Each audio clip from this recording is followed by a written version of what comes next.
संकष्टी चतुर्थी की व्रत कथा। श्री गणेशाय नमः। संकट चतुर्थी का पर्व हर गणेश भक्तों के लिए विशेष माना जाता है।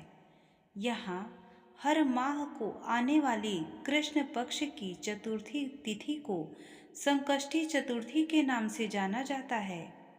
यह पर्व माता पार्वती के प्रिय पुत्र भगवान श्री गणेश जी को समर्पित है। इस दिन भगवान श्री गणेश का विधि विधान से पूजन और संकष्टी चतुर्थी के व्रत का अनुष्ठान करना चाहिए। फाल्गुन माह के कृष्ण पक्ष को आने वाली चतुर्थी को द्विजप्रिय संकष्टी चतुर्थी के नाम से भी जाना जाता है। कथा इस प्रकार है। एक समय की बात है, पूर्व काल में एक धर्मनिष्ठ राजा राज करता था। वह राजा अत्यंत आदर्श और धर्मात्मा था। उनके राज्य में एक अत्यंत सज्जन और धर्मनिष्ठ ब्राह्मण हुआ करते थे, जिनका नाम था विष्णु शर्मा। विष्णु शर्मा का रहन सहन अत्यंत सामान्य था। उनके 7 पुत्र थे और सभी पुत्र अलग अलग रहा करते थे। विष्णु शर्मा जी गणेश जी के परम भक्त थे और सदैव भगवान गणेश की संकष्टी चतुर्थी का व्रत किया करते थे।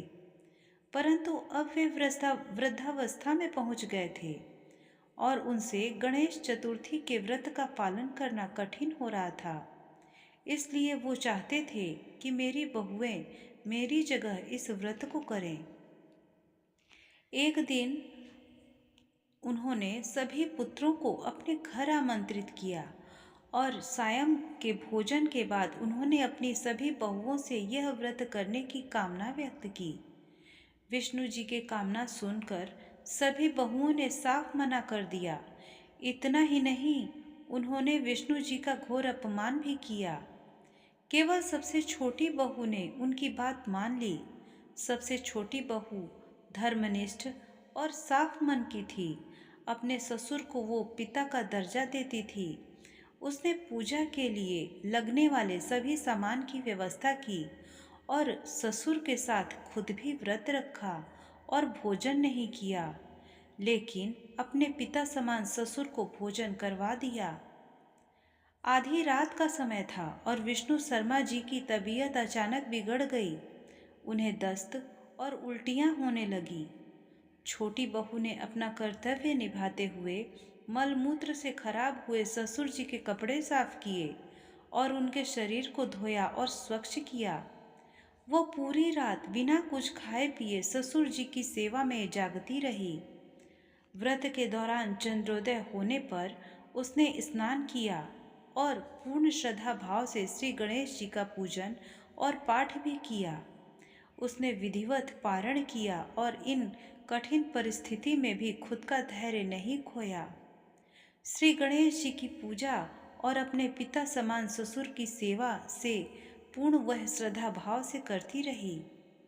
छोटी बहू की इस निस्वार्थ सेवा और व्रत उपासना से भगवान श्री गणेश उस पर प्रसन्न हुए और ससुर और छोटी बहू पर अपनी कृपा करी। अगले दिन ससुर जी का बिगड़ा हुआ स्वास्थ्य ठीक होने लगा और व्रत के पुण्य फल से छोटी बहू का घर धन धान्य से भी भर गया। छोटी बहू की स्थिति को देख अन्य बहुएं भी इस व्रत से प्रभावित हुई और उनको अपनी करनी पर पछतावा होने लगा। उन्होंने बिना विलंब किए अपने पिता समान ससुर जी के पैर छूकर उनसे क्षमा याचना की और उन्होंने भी फाल्गुन कृष्ण पक्ष की संकष्टी गणेश चतुर्थी का व्रत किया।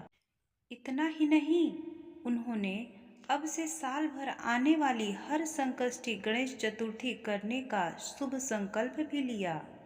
भगवान श्री गणेश की असीम कृपा से सभी का स्वभाव सुधर गया। श्री गणेशाय नमः।